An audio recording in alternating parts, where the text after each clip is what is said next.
Me llamo Beatriz Molina, tengo 67 años y vivo en Valencia, una ciudad que siempre ha sido mi refugio frente al mar. Tras décadas de trabajo incesante, vendí mi cadena de apartamentos turísticos por 47 millones de euros. Aquella noche de abril de 2024, decidí celebrarlo invitando a mi único hijo a cenar. No sabía que mientras el camarero servía los entrantes, comenzaba la cuenta atrás para mi venganza silenciosa.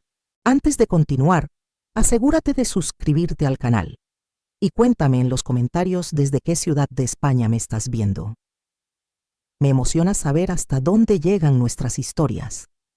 El restaurante elegido estaba en el centro histórico de Valencia, uno de esos lugares donde la vajilla brilla, el murmullo de fondo es casi un susurro y las copas de cristal reflejan la luz cálida de los candelabros.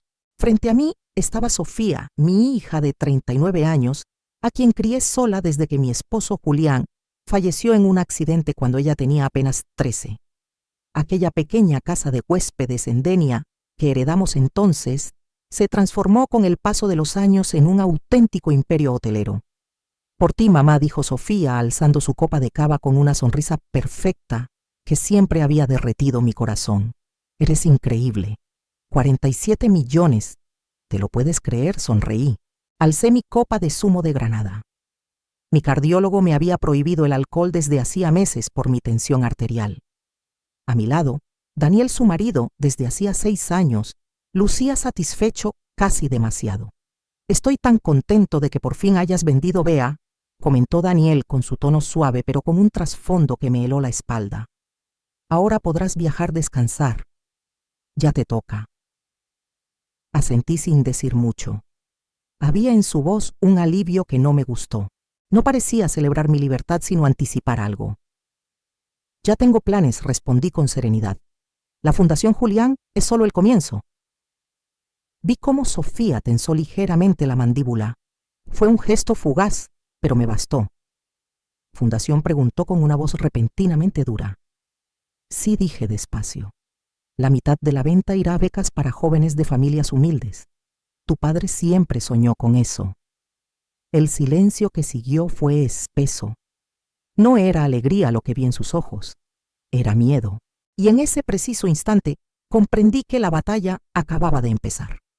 La mirada de Daniel se endureció apenas mencioné la Fundación Julián, la organización que pensaba crear para ayudar a niños huérfanos con una parte importante de la venta. Tosió, casi atragantándose con la copa de cava.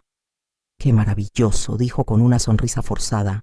«¿Y cuánto piensas donar exactamente?»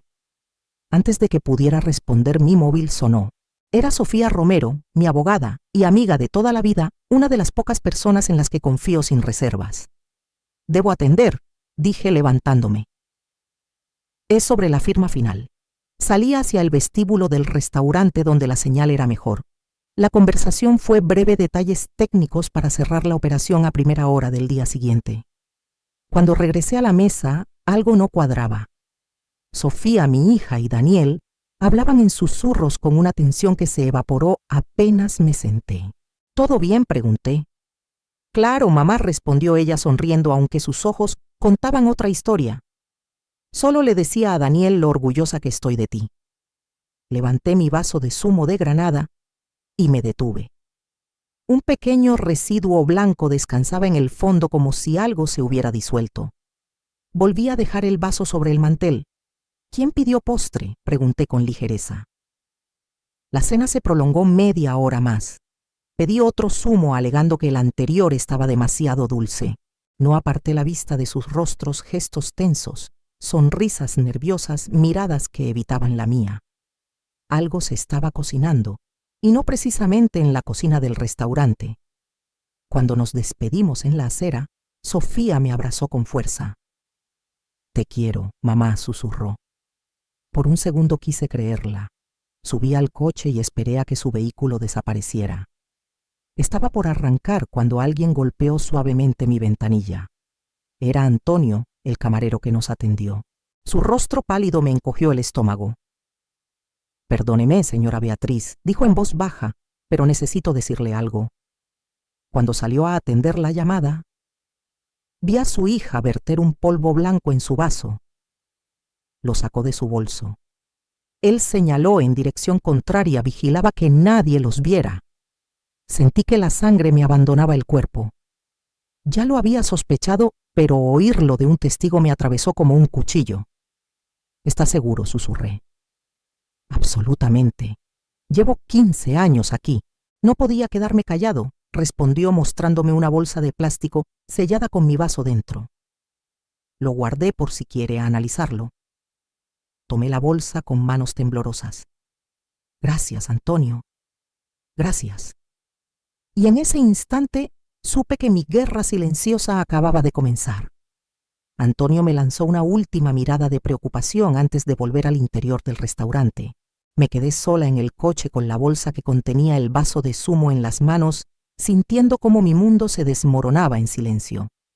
Las lágrimas comenzaron a correr, pero no eran de tristeza. Era una rabia gélida, densa, que helaba la sangre y convertía cada pensamiento en un plan meticuloso. Me limpié el rostro y marqué un número que conocía de memoria. Tenía razón, dije, en cuanto Sofía Romero, mi abogada y amiga, contestó. Hubo un silencio largo al otro lado. Ella lo sabía. Me había advertido durante meses. Sofía, mi hija, y Daniel estaban hasta el cuello de deudas. Yo, como una madre ciega, no había querido ver. ¿Cuánto tiempo crees que tenemos?, preguntó al fin. No mucho, respondí. Van a intentarlo otra vez. ¿Qué piensas hacer, Beatriz? Que paguen, contesté con una calma que me sorprendió a mí misma. No con cárcel. Eso sería demasiado fácil. Quiero que sientan cada gramo del veneno que quisieron darme. Al amanecer llevé el vaso a un laboratorio privado en las afueras de Valencia. Era el tipo de sitio que no hace preguntas cuando dejas un sobre con billetes de 100 euros y una muestra delicada sobre el mostrador. Necesito un análisis completo y hoy mismo ordené.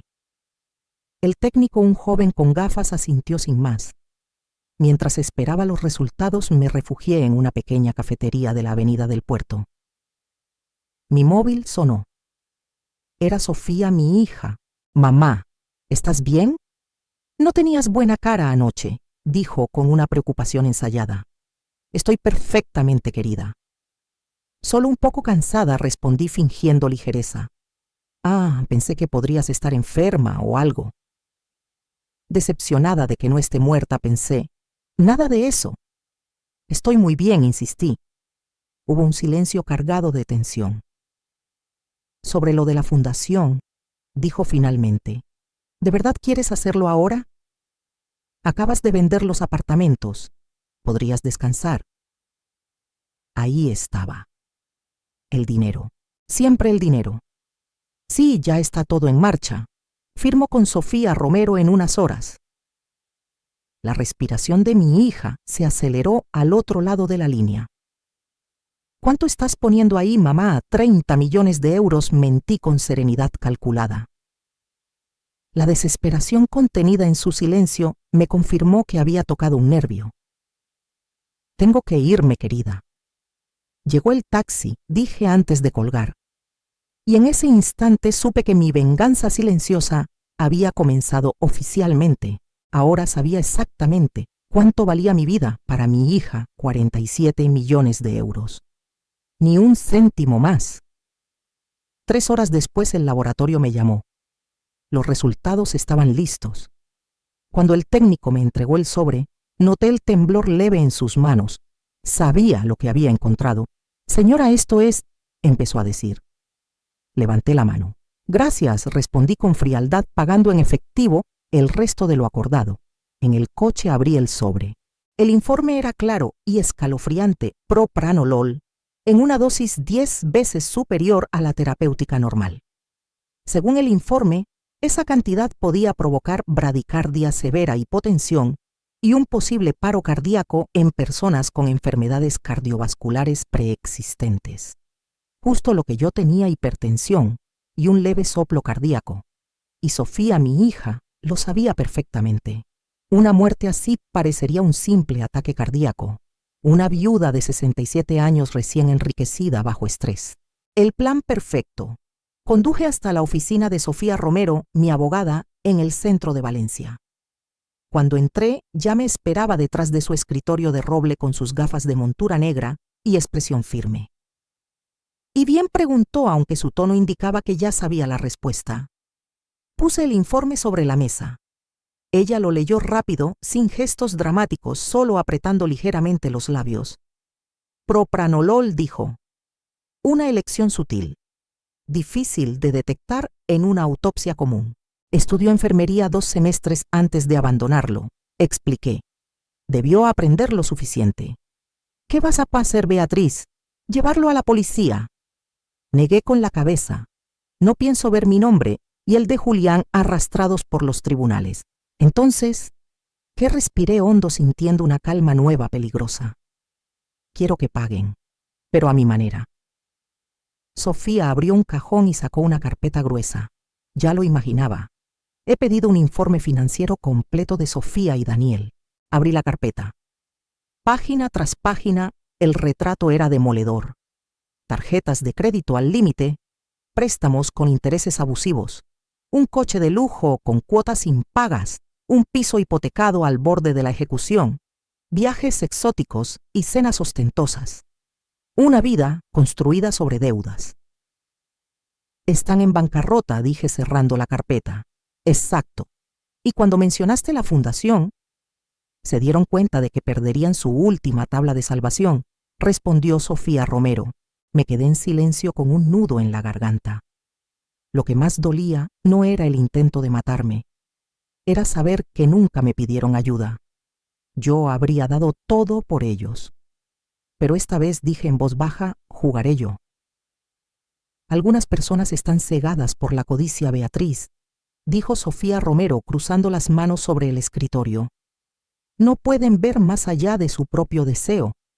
Respiré hondo y me puse de pie. Una decisión clara como el cristal se formaba en mi mente. Necesito que hagas algunas cosas por mí, Sofía. Primero quiero que redactes un nuevo testamento. Segundo, programa una reunión con Sofía y Daniel para mañana aquí en tu oficina. Diles que estoy reconsiderando los montos de la fundación. Sofía alzó una ceja. ¿Qué estás planeando? Algo que no olvidarán jamás, respondí con una calma gélida. Una lección sobre consecuencias. Al salir de su oficina recibí un mensaje de mi hija, mamá. ¿Podemos cenar esta noche, Daniel y yo? Queremos hablar sobre algunos planes para tu futuro. Sonreí con amargura. ¿Planes para mi futuro o para la ausencia de él? Lo siento, querida. Me siento indispuesta. Nos vemos mañana a las 10 en la oficina de Sofía. La respuesta llegó en segundos. Claro, mamá. Descansa. Te queremos mucho. Palabras huecas de una hija que menos de 24 horas antes había intentado envenenarme por dinero. A la mañana siguiente me levanté sintiéndome extrañamente ligera, como si un peso se hubiese disuelto. El dolor seguía allí, profundo, pero ahora venía acompañado de una claridad feroz. Me vestí con cuidado, traje gris, discreto, moño sencillo, sin maquillaje. Quería que mi hija me viera exactamente como era una madre a la que intentó matar. Cuando llegué a la oficina de Sofía Romero, ella ya me esperaba en recepción. Había en su mirada una mezcla de preocupación y respeto. Ya están en la sala de conferencias, dijo. Parecen ansiosos. Deben estarlo, respondí ajustando la correa de mi bolso, donde guardaba el informe del laboratorio. ¿Cuánto falta para que llegue el detective? Llamó hace 10 minutos. Está en el edificio esperando nuestra señal. Asentí. Sofía había contratado a un ex policía, un hombre acostumbrado a obtener información sin dejar rastro. No era legal, pero sí necesario. Entramos. Sofía, mi hija, y Daniel se pusieron de pie. Ella vestía un elegante vestido azul claro, él un traje oscuro impecable. Parecían la pareja perfecta. Mamá dijo acercándose para abrazarme. Di un paso atrás sutil pero claro. Ella vaciló un instante y, fingiendo naturalidad, me ofreció la silla. ¿Te sientes mejor hoy?, preguntó con voz dulce. Mucho mejor, respondí sonriendo con frialdad. Una buena noche de descanso hace maravillas. Daniel mostró su sonrisa perfecta. Nos alegra mucho, Beatriz. Estábamos preocupados de que aún esté viva, pensé. Sofía Romero se sentó a mi lado abriendo una carpeta con documentos. Su expresión era profesional, pero yo conocía el torbellino que ocultaba. Era mi amiga desde hacía más de 30 años, y ahora empezaba el verdadero juego. Sofía Romero se aclaró la garganta. Había sido madrina de boda de mi hija. La había querido como a una sobrina. Bien, comenzó con voz firme. Beatriz me pidió convocar esta reunión para discutir algunos ajustes en los planes financieros después de la venta de los apartamentos turísticos. Los ojos de Sofía, mi hija, brillaron por un instante. Daniel se enderezó en la silla. Como saben, continuó la abogada Beatriz, planeaba destinar una parte importante de la venta a la Fundación Julián. 30 millones, interrumpió Sofía su voz, temblando levemente. Mamá, de verdad creo que es demasiado. Quiero decir, es tu dinero, pero... Levanté la mano y la interrumpí. De hecho, hubo un cambio de planes, dije con calma. El rostro de mi hija se iluminó con una esperanza torpe. ¿De verdad?, preguntó, inclinándose hacia adelante. Sí, continué. Me di cuenta de que hay cosas que solo se aclaran cuando una está a punto de morir. Un silencio helado cayó sobre la sala. Daniel tragó saliva. Sofía se tensó, su sonrisa se quebró por un segundo. ¿Qué quieres decir con eso?, mamá preguntó, forzando una risa nerviosa. Te ves estupenda. En lugar de responder, abrí mi bolso y saqué el sobre con el informe toxicológico. Lo deslicé hacia ellos. ¿Saben lo que es esto?, pregunté con voz suave. Mi hija no se atrevió a tocarlo. Daniel se quedó inmóvil. Es el análisis de mi zumo de granada de hace 2 noches. Mi voz era tranquila, casi clínica. Propranolol. En dosis letales para alguien con mis problemas cardíacos. El rostro de Sofía perdió todo color. Daniel empezó a sudar. Mamá, no sé de qué estás hablando, balbuceó mi hija. ¿Es una broma? Una broma, repetí inclinando la cabeza. No, Sofía, no es una broma, como tampoco es broma que estáis arruinados, o que intentaste matarme para quedarte con mi dinero antes de que fuera a parar a la fundación. Daniel se levantó bruscamente, pero Sofía Romero alzó la mano. Les sugiero que no se muevan, dijo con voz de acero. Sería un error. Mi hija rompió a llorar, lágrimas gruesas rodando por su rostro perfectamente maquillado. Mamá, te lo juro, jamás haría algo así. Era una actuación digna de teatro. Si no tuviera las palabras de Antonio, si no tuviera el informe, quizá me habría conmovido. Antonio lo vio todo, dije finalmente. Vio cómo vertías el polvo blanco en mi vaso mientras Daniel vigilaba. El silencio se volvió espeso. Daniel la miró. Sofía dejó de llorar. Ya no era miedo, era cálculo. Estaba buscando una salida. Esto es ridículo, logró decir Daniel.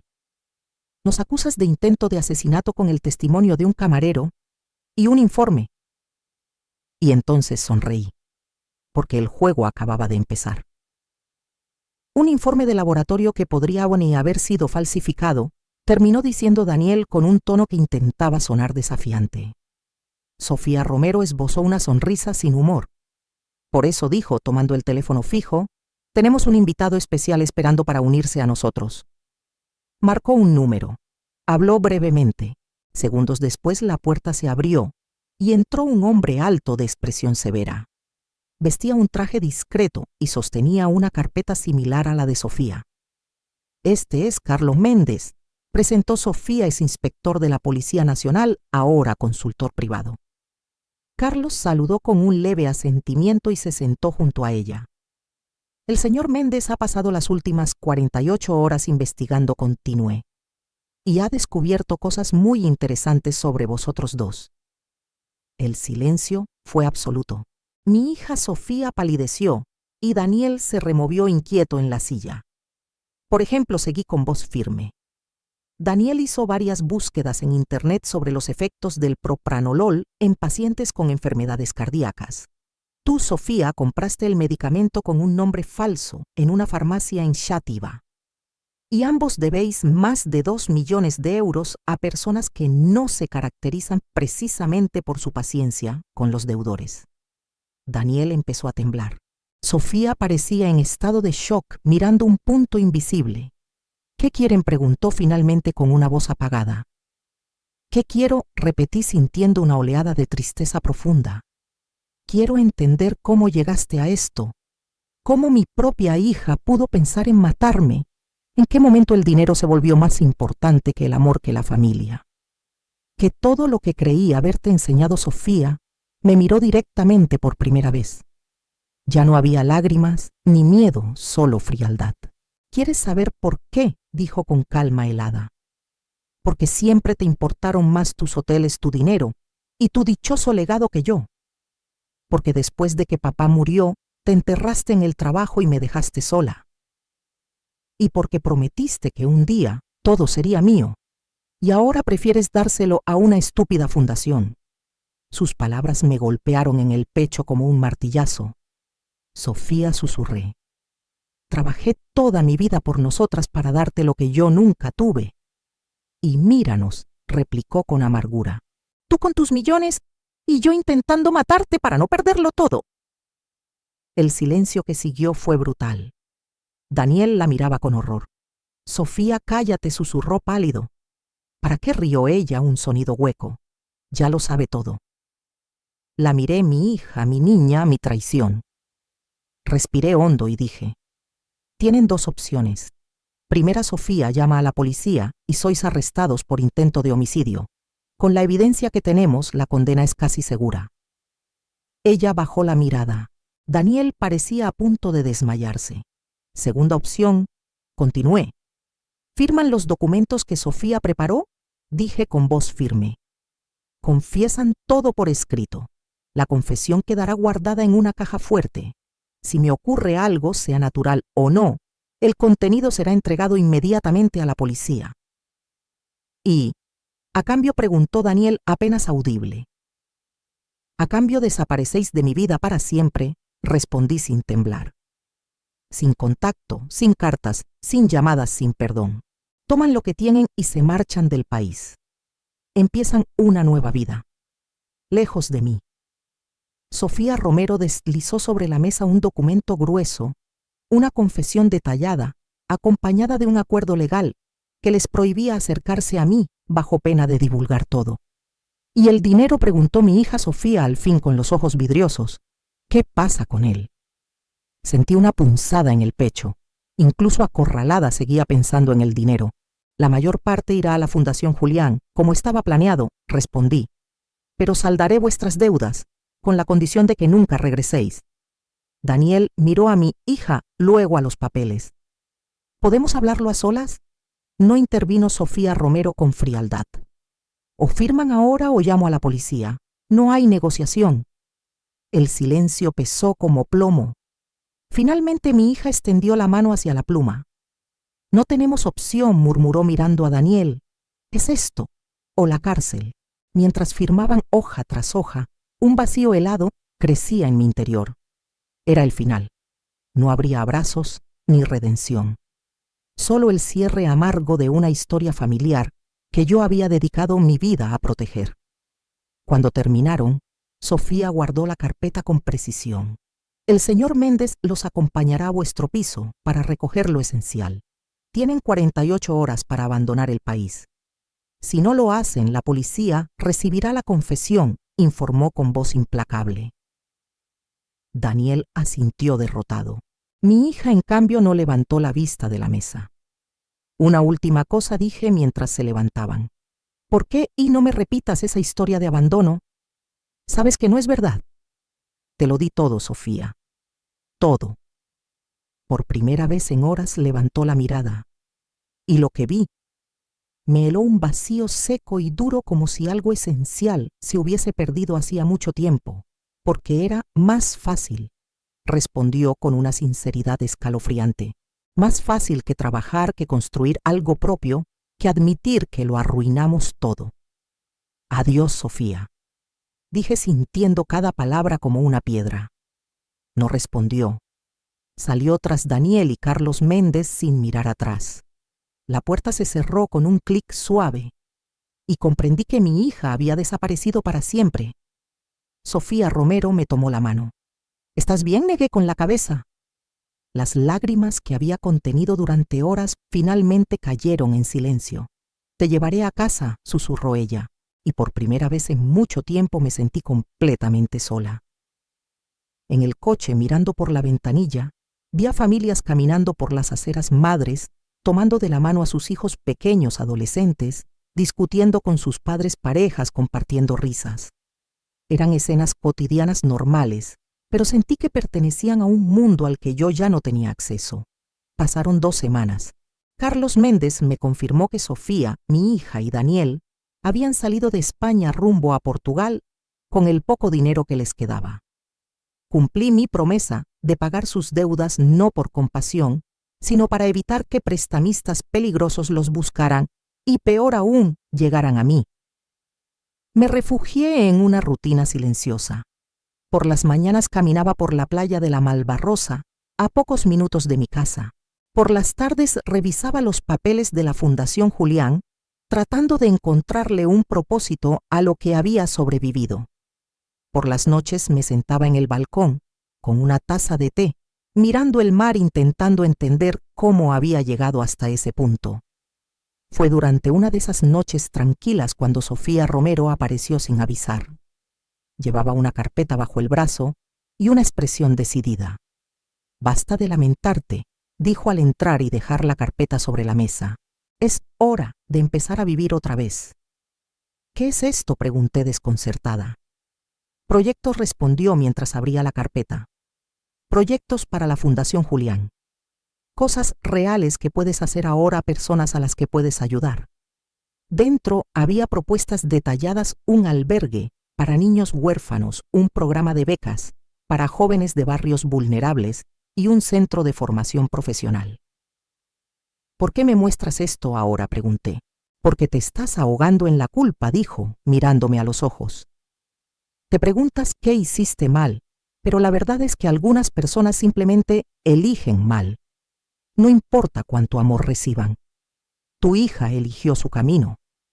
Ahora te toca a ti elegir el tuyo». Me quedé en silencio. Sofía tenía razón. Puedes esconderte, continuó, o transformar todo ese dolor en algo que valga la pena. Honra la memoria de Julián con acciones que le harían sentirse orgulloso. Miré los proyectos extendidos frente a mí. Cada uno era una oportunidad para reconstruir, para llenar, aunque fuera un poco, el vacío que Sofía había dejado. «No sé si tengo fuerzas», admití. «Sí las tienes», sonrió Sofía Romero. «Construiste un imperio sola. Sobreviviste a tu hija intentando matarte. Puedes con esto». Esa noche, cuando ella se quedó a dormir en la habitación de invitados, me senté en mi escritorio y comencé a tomar notas. Y por primera vez desde la traición sentí propósito. A la mañana siguiente, cuando entró en la cocina, me encontró vestida y tomando café. «Quiero empezar por el albergue», anuncié. «Hay un terreno cerca del centro perfecto para construir». La sonrisa de Sofía iluminó la habitación. «Bienvenida de vuelta», dijo. Y así empezó la siguiente fase de mi vida. No estaba allí como madre ni como empresaria, sino como alguien decidida a transformar una tragedia personal en un legado de esperanza. Había pasado 1 año desde aquella reunión devastadora en la oficina de Sofía Romero. El otoño dio paso al invierno y el invierno a la primavera. La naturaleza seguía su curso, indiferente a los dramas humanos. Aquella mañana soleada de abril de 2025, estacioné mi coche frente a un gran terreno cercado por vallas de colores. Una pancarta blanca y azul anunciaba «Futuro hogar de los niños, Fundación Julián». El ruido de las máquinas de construcción y las voces de los obreros llenaban el aire. Sofía Romero me esperaba en la entrada, vestida de manera informal, algo poco habitual en ella. «¿Lista para la visita de inspección?», preguntó entregándome un casco de seguridad amarillo. Asentí y seguimos avanzando entre columnas y muros a medio levantar. El ingeniero jefe se unió a nosotras y comenzó a explicarnos cada detalle. Las bases ya estaban terminadas y las paredes del primer piso se alzaban firmes. «La instalación eléctrica comenzará la próxima semana. dijo mostrando los planos y tendremos el techo antes de las lluvias de junio. Visualicé el futuro del lugar habitaciones para 50 niños, salas de estudio, biblioteca, comedor y zonas de recreo. Un espacio diseñado no como una institución, sino como un hogar real. En medio del terreno, un viejo árbol de morera había sido preservado tal como pedí. Era igual al que Julián y yo habíamos plantado en el patio de nuestra primera casa cuando Sofía era una niña. Está quedando precioso, dije, sintiendo una mezcla de orgullo y nostalgia. Después de la visita, almorzamos en un pequeño restaurante cercano. Entre cafés, Sofía Romero me entregó una carpeta. Informe semestral de la Fundación, explicó. Además del albergue, ya otorgamos 25 becas y hemos iniciado la remodelación del centro comunitario en el barrio Esperanza. Hojeé las páginas impresionada. En 6 meses, la Fundación se había convertido en una fuerza de cambio en Valencia. ¿Y las finanzas?, pregunté. Sólidas, respondió con una sonrisa. La inversión inicial crece bien y hemos recibido donaciones de empresarios locales. Tu ejemplo ha inspirado a muchos, Beatriz. Sonreí pensando en lo feliz que habría estado Julián al ver su sueño hecho realidad. Hay algo que necesito contarte, dijo Sofía con cautela. He recibido noticias de Sofía y Daniel. Mi corazón dio un vuelco. ¿Qué pasó?, pregunté en voz baja. Se separaron. Daniel volvió a Brasil con sus padres y Sofía consiguió trabajo en un hotel de Lisboa. Absorbí la información en silencio. No sentí satisfacción. Solo una tristeza serena por lo que pudo haber sido. Preguntó por mí, susurré. Sofía negó con la cabeza suavemente. Y comprendí que mi historia con mi hija había terminado. Pero mi vida no. No. Carlos Méndez mantiene contacto con un detective local que los monitorea discretamente, explicó Sofía Romero con tono sereno. Solo para asegurarse de que cumplan con el acuerdo. No te ha mencionado. Asentí tragando el nudo que se formó en mi garganta.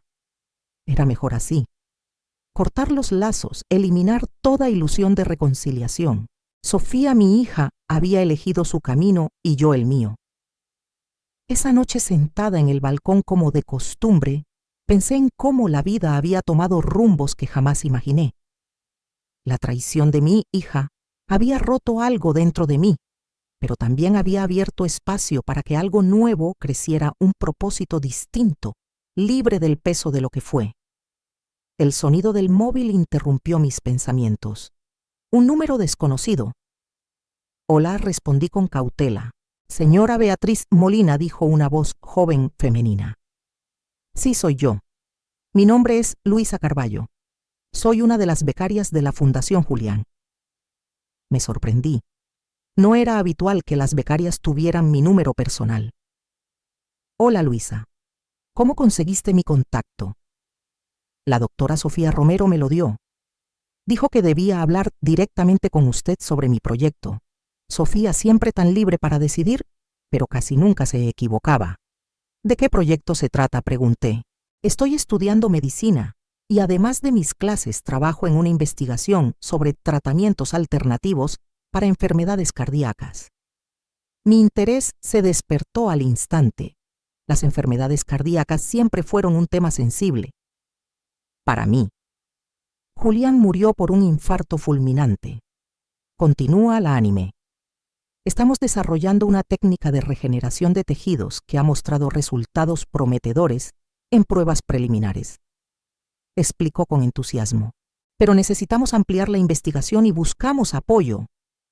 Y me llamas para invitarla a visitar nuestro laboratorio mañana. Creo que este proyecto encaja con los valores de la Fundación Salvar Vidas, evitar que otros niños pierdan a sus padres, como usted perdió a su esposo. Sus palabras me tocaron hondo. Había investigado sobre mí. Mañana realizaremos un experimento importante, añadió. Si pudiera venir a las 10, dudé. No tenía planes urgentes, pero tampoco había considerado involucrar la Fundación en un nuevo ámbito. Luisa, suena interesante, pero no estoy segura de que esté dentro de nuestras prioridades actuales. Lo entiendo, dijo, y noté la decepción en su voz. Pero si me da solo 1 hora de su tiempo, le prometo que verá el potencial. Este tratamiento podría haber salvado a su esposo. Aquellas palabras me atravesaron como un susurro punzante. Si hubiera existido algo así hace años. Está bien, cedí al fin. Pásame la dirección. Estaré allí mañana a las 10. Colgué y me quedé mirando la noche. El mismo día que recibía noticias sobre Sofía y Daniel, surgía una nueva oportunidad de honrar la memoria de Julián, de una forma que jamás imaginé. Quizás no existan las coincidencias. Tal vez la vida simplemente siga su curso, cerrando puertas para abrir otras nuevas cuando menos lo esperamos. A la mañana siguiente conduje hasta el campus de la Universidad de Valencia, siguiendo las indicaciones que Luisa Carballo me había enviado. El recinto era amplio, rodeado de árboles con edificios modernos, dispersos entre jardines bien cuidados. El laboratorio estaba en un edificio nuevo dedicado a la investigación biomédica. Luisa me esperaba en la entrada. Tendría unos 25 años, el cabello oscuro recogido en una coleta y unos ojos vivaces que irradiaban entusiasmo. Llevaba una bata blanca impecable sobre ropa sencilla. «Señora Beatriz, muchísimas gracias por venir», dijo extendiendo la mano. «Es un honor conocerla en persona». «El placer es mío», respondí estrechándole la mano. Había algo en ella que me resultaba extrañamente familiar. «La doctora Sofía Romero habla muy bien de usted», añadió con una sonrisa cálida. «Y de ti también», respondí. Me guió por los pasillos, contándome con una pasión contagiosa los distintos proyectos en curso. Su entusiasmo me recordó al de Julián cuando hablaba de sus sueños de futuro. El laboratorio era impresionante, equipos de última generación, investigadores concentrados y un ambiente que respiraba a propósito. «Este es el corazón de nuestro proyecto», dijo Luisa, llevándome a un área separada por cristales. Dentro, varios científicos trabajaban en silencio. En una mesa central, un aparato pulsaba suavemente imitando los latidos de un corazón humano. «Estamos desarrollando un tejido cardíaco artificial que puede integrarse con el músculo dañado», explicó. «Usamos células madre del propio paciente para evitar el rechazo y acelerar la recuperación». Pasé casi 2 horas recorriendo el laboratorio, mientras ella explicaba con una claridad admirable cada fase de la investigación. No comprendí todos los términos técnicos, pero entendí lo esencial. Estaban intentando cambiar la historia de las enfermedades cardíacas. «¿Cuánto costaría expandir este proyecto?», pregunté cuando nos sentamos en su pequeña oficina para tomar un café. «600.000 euros», respondió tras dudar un instante. «Con eso podríamos contratar a 2 investigadores más y adquirir el equipo necesario para iniciar las pruebas clínicas preliminares». Era una suma considerable, pero dentro de las posibilidades de la Fundación Julián. «¿Y por qué no lo financian las agencias públicas?», pregunté. «Lo hacen, pero el proceso es lento. Mientras esperamos la gente muere», respondió con seriedad. Sentí un nudo al pensar en Julián. «Luisa», dije en voz baja, «mencionaste que Sofía habla mucho de mí. ¿Qué te contó exactamente?». La joven pareció incomodarse un instante. Me habló de la fundación, de cómo la creó en memoria de su esposo. Respiró hondo. Y también algo más. Su mirada tenía un brillo que me hizo presentir que lo que estaba a punto de decir podría cambiar muchas cosas. «Me contó sobre su hija», dijo Luisa con voz suave. Un silencio pesado se apoderó de la pequeña oficina. La observé intentando descifrar su expresión. No había reproche en sus ojos ni morbo, solo una compasión serena que me desarmó. «¿Y qué te contó exactamente sobre mi hija?», pregunté al fin con un tono más tenso de lo que pretendía. Luisa se removió en su silla, tamborileando los dedos sobre el escritorio. Me contó lo que pasó, el intento de envenenamiento, cómo lo descubrieron, el acuerdo que firmaron. ¿Y por qué decidió compartir algo tan personal contigo? ¿Por qué susurré? Ella desvió la mirada un instante como buscando valor, porque se lo pedí. porque necesitaba entender antes de conocerte. Antes de que pudiera responder, Luisa abrió un cajón y sacó una fotografía enmarcada. Me la entregó en silencio. Era una imagen antigua amarillenta por el tiempo. Un hombre alto de cabello canoso abrazaba a una mujer más joven frente a una casa modesta. Ambos sonreían a la cámara. ¿Quiénes son?, pregunté, aunque algo en mi interior ya lo sabía. Mis padres, dijo Luisa con calma, o mejor dicho, quienes me criaron. De repente lo vi la forma de sus ojos, la curva de la sonrisa. Rasgos dolorosamente familiares. Tú eres, balbuceé. Su nieta, confirmó ella con la mirada fija en la mía. Sofía me tuvo a los 17 años. No pudo o no quiso criarme. Fui adoptada por una pareja del interior. Sentí que el mundo giraba a mi alrededor. Una nieta. Yo tenía una nieta. Camila nunca me lo contó, susurré. Ni una sola palabra. Descubrí sobre ustedes hace 2 años, continuó Luisa. Mis padres adoptivos siempre fueron sinceros conmigo. Cuando cumplí 25 años, me dieron la documentación que tenían. No era mucho, solo un nombre, Sofía Molina. Hizo una pausa. Al principio no planeaba buscarla. Tuve una vida feliz, unos padres maravillosos, pero soy médica. Y hay cosas que es importante saber. ¿Y me encontraste a mí?, primero pregunté en voz baja. Sí. Leí sobre la venta de los apartamentos sobre la Fundación Julián. Sabía que Camila era su hija única. La observé de lejos, hasta que conocí a la doctora Sofía Romero a través de una beca. ¿Sofía sabía?, pregunté con el corazón en la garganta. No al principio, respondió Luisa. Nos hicimos cercanas. Luego decidí contarle la verdad. Fue ella quien sugirió traerme aquí con el proyecto como pretexto. Su rostro se sonrojó ligeramente. La investigación es real, aclaró rápido, pero también quería conocerla. Y ahí, en esa oficina blanca y pequeña, supe que mi historia familiar aún no había terminado. Sí, dijo Luisa con un suspiro. Fue idea suya ayudarme a crear esta oportunidad. Pensó que sería más fácil que simplemente aparecer en su puerta diciendo, «Hola, soy su nieta». No pude evitar sonreír levemente. Era típico de Sofía Romero, siempre práctica, siempre 3 pasos por delante. «¿Ya hablaste con Camila?», pregunté, aunque temía la respuesta. «Lo intenté», admitió Luisa. «Viajé a Portugal hace 3 meses. Logré encontrarla». Su voz titubeó y sus ojos se llenaron de lágrimas, pero no quiso conocerme. Dijo que esa parte de su vida estaba cerrada, que era mejor que yo siguiera mi camino y ella el suyo. Sentí que aquellas palabras me golpeaban en el pecho como un martillazo.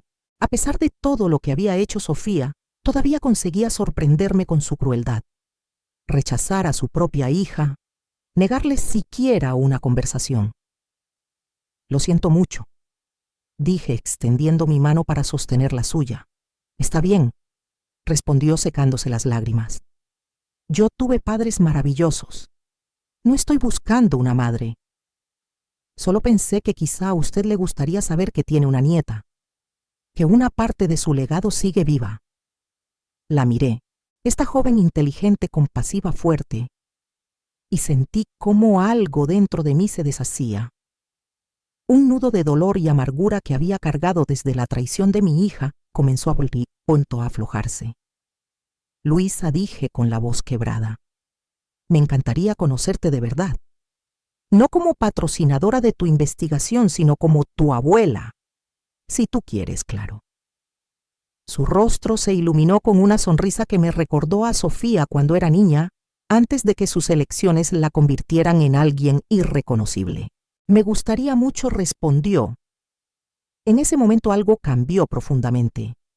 La herida que me había dejado mi hija no desapareció, pero nació algo nuevo, una posibilidad de reconstruir, de volver a sentir familia. En cuanto a la investigación, añadí tras un instante, considera la financiación aprobada. Sofía se encargará del papeleo. Los días siguientes fueron intensos. Luisa y yo empezamos a conocernos, primero con cautela, luego con mayor confianza. Era brillante como Julián, decidida como yo, pero con una dulzura que era únicamente suya. Una semana después, la invité a cenar a casa. Mientras preparábamos la cena juntas, me descubrí riendo más de lo que había reído en meses. ¿Tus padres adoptivos saben de mí?, pregunté mientras picábamos verduras. Sí. Ellos me animaron a buscarte. Mi madre dijo que la familia no es solo la sangre, sino donde encontramos amor. Por primera vez en mucho tiempo, sentí que la historia familiar no terminaba en la traición, sino que comenzaba a escribirse de nuevo. Parecen personas sabias, dije con una sonrisa. Me gustaría conocerlos algún día. Les encantaría, respondió Luisa. Papá está especialmente curioso por ti. Fue gerente de un pequeño hotel toda su vida. Cuando supo que habías construido una cadena hotelera, quedó impresionado. Reí suavemente al imaginar el encuentro un gerente de hotel y la expropietaria de una cadena hablando de huéspedes difíciles, reformas y cocinas industriales. Tendríamos conversación para rato. ¿Y tu madre adoptiva?, pregunté con cautela. ¿No se siente incómoda por nuestra cercanía? Luisa negó con la cabeza y sonrió. Para nada. Mamá tiene el corazón más grande del mundo. Siempre dijo que si algún día encontraba a mi madre biológica o a cualquier familiar se alegraría por mí. Ella no ve el amor como una competencia, sino como algo que se multiplica cuando se comparte. Sus palabras me golpearon con una mezcla de ternura e ironía. Había perdido una hija que lo tuvo todo: amor, comodidades, oportunidades, y había encontrado una nieta criada por personas con pocos recursos, pero con una riqueza interior que Camila nunca conoció. ¿Te gusta cocinar?, pregunté observando la destreza con la que picaba los ingredientes. Me encanta. Mamá me enseñó desde pequeña. Dice que los médicos deben saber alimentarse bien, no solo sobrevivir a base de comida de hospital. Solté una carcajada al recordar que a Julián también le encantaba cocinar. Decía que preparar comida era su terapia. A tu abuelo le encantaban las pastas con té. Hacía unos ñoquis que eran una obra de arte. En serio, los ojos de Luisa brillaron. Yo también tengo debilidad por las pastas. Mi especialidad es la lasaña. Debe ser de familia, bromeé, y así, entre risas y aromas de cocina, comenzamos a sentirnos como si nos conociéramos desde hacía años. Durante la cena, Luisa me habló de su vida, de sus estudios y sueños. Yo compartí historias sobre Julián, sobre cómo construimos la empresa juntos, sobre los primeros años de Sofía. ¿Cómo era ella de niña?, preguntó Luisa con cierta timidez. Suspiré, vibrante, llena de energía, curiosidad. Le encantaba explorar. No era la mejor estudiante, pero era creativa. Dibujaba muy bien. Pensamos que seguiría una carrera artística. ¿Qué cambió? Después de la muerte de Julián, algo se apagó en ella, admití. Se volvió reservada, calculadora, obsesionada con el estatus. Pensé que maduraría, pero esa parte solo creció. Luisa asintió despacio. Cuando la conocí, incluso en ese breve encuentro, noté una frialdad en ella, como si siempre estuviera midiendo cada palabra. La pregunta me escapó sin pensarlo. ¿Crees que hice algo mal al criarla? Luisa apoyó su mano sobre la mía. Como médica, sé que hay cosas que no podemos controlar: predisposiciones, personalidad, circunstancias. No todo es culpa de los padres. Sus palabras fueron suaves, pero necesarias. Experiencias formativas que parecen insignificantes en su momento, pero que moldean profundamente la personalidad, explicó Luisa con serenidad. No creo que usted pudiera haber predicho ni evitado el camino que ella eligió. Hizo una pausa, como si ordenara sus ideas antes de continuar. Míreme a mí. Tengo el mismo material genético que ella, pero fui criada en otro entorno con otros valores. Y me convertí en alguien completamente distinta. Eso demuestra que no es solo crianza ni solo genética. Es una combinación compleja de factores muchos de los cuales están fuera del control de los padres. Sus palabras fueron como un bálsamo inesperado. Durante meses había cargado con el peso de la culpa, repasando cada decisión que tomé como madre. Escuchar eso de mi nieta, y además de una médica, era como sentir un nudo deshaciéndose lentamente dentro de mi pecho. Gracias por eso, susurré. No lo digo para consolarla, respondió Luisa con firmeza. Lo digo porque lo creo de verdad.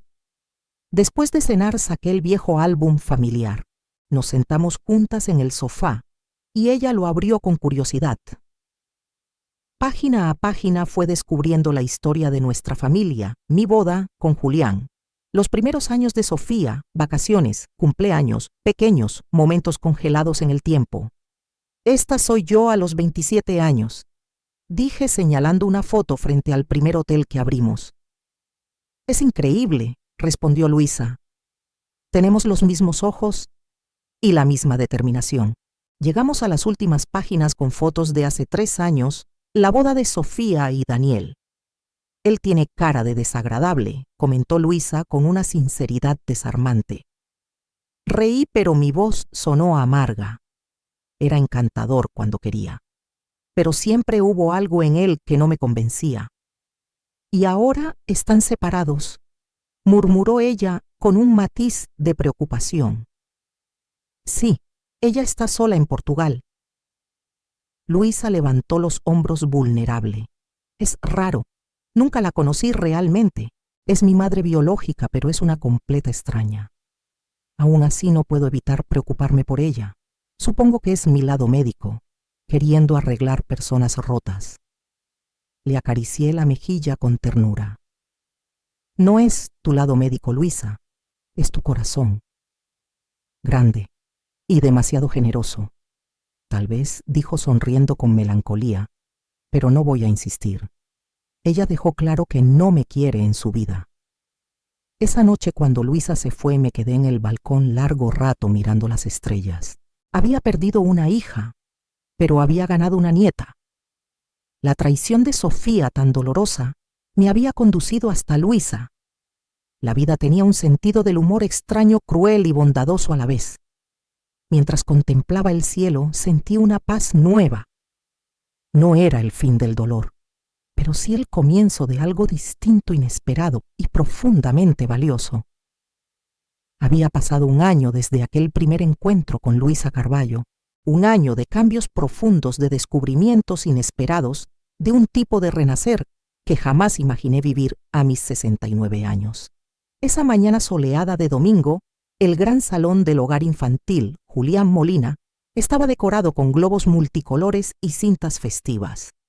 Era el día de la inauguración oficial, y decenas de niños corrían emocionados por los espacios recién terminados, las habitaciones luminosas, la biblioteca repleta de libros, el moderno patio de juegos y el pequeño huerto junto al jardín. Sofía Romero estaba a mi lado impecable en un traje azul marino, observando la escena con orgullo. Valió la pena, ¿verdad?, comentó, señalando a una niña de unos 7 años que pasaba los dedos por los lomos de los libros con un asombro reverente. Cada céntimo, cada minuto, respondí con una oleada de gratitud por todo lo que habíamos logrado construir juntas. El centro tenía capacidad para 50 niños, aunque habíamos decidido empezar con 30 para garantizar atención personalizada. Psicólogos, educadores, trabajadores sociales y voluntarios formaban un equipo entregado, decidido a que este lugar no fuera solo un albergue, sino un verdadero hogar. «Mira quién llegó», dijo Sofía señalando discretamente hacia la entrada. Luisa acababa de entrar acompañada por una pareja mayor. La mujer bajita y robusta tenía una sonrisa luminosa. El hombre alto y delgado, con cabello canoso, observaba el lugar con genuina admiración. «¿Son sus padres?», pregunté, aunque ya conocía la respuesta. «Carlos y María Carballo», confirmó Sofía con una sonrisa cómplice. «Al fin vas a conocerlos». Luisa nos vio y levantó la mano con alegría. «Abuela Sofía, quiero que conozcan a mis padres». La palabra abuela aún me estremecía con esa mezcla dulce de sorpresa y felicidad. Durante los primeros meses me llamaba Beatriz. pero con el tiempo, casi sin darnos cuenta, la relación se transformó. Mucho gusto, dije, tendiendo la mano. Beatriz Molina. María no me dio tiempo a nada, me envolvió en un abrazo cálido, apretado, como si nos conociéramos de toda la vida. Qué bendición conocerla, por fin Luisa habla tanto de usted. Carlos estrechó mi mano con firmeza. Un placer, doña Beatriz. Este lugar es impresionante, les mostré las instalaciones.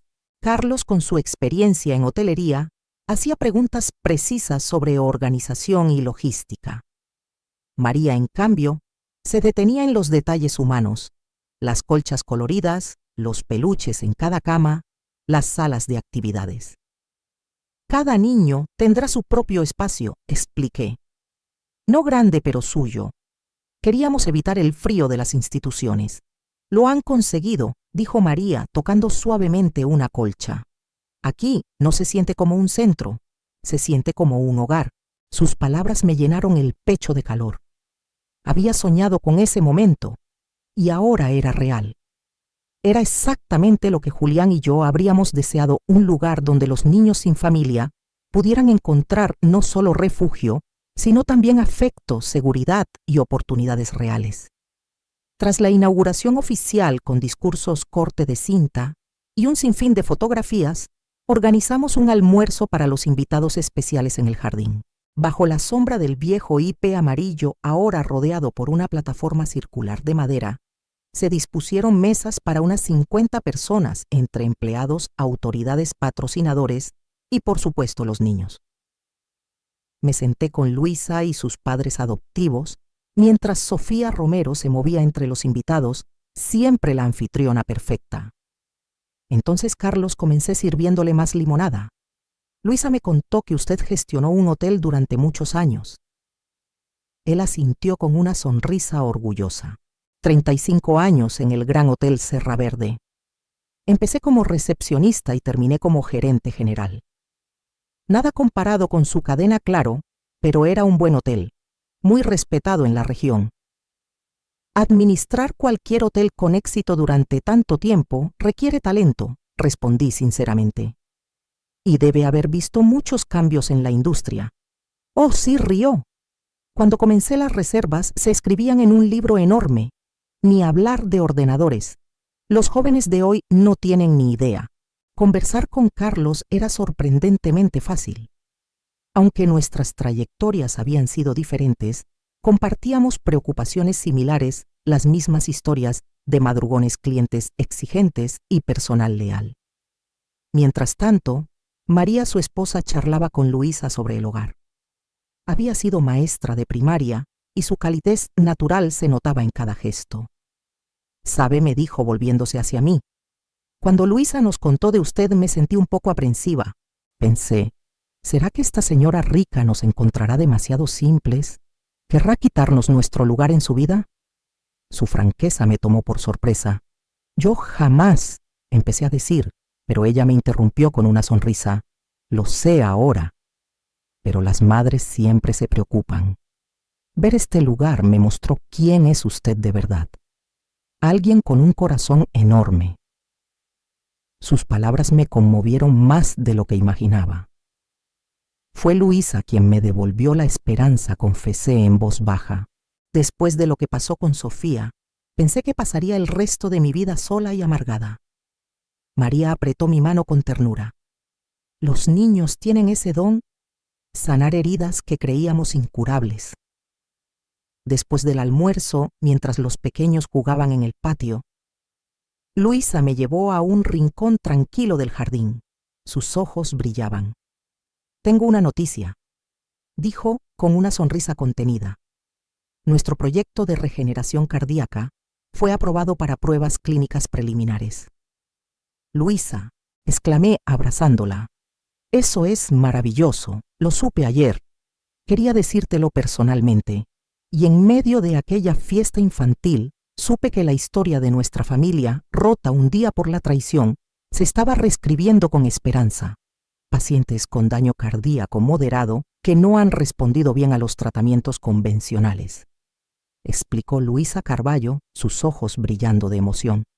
«¿Y cuándo comienzan las pruebas?», pregunté.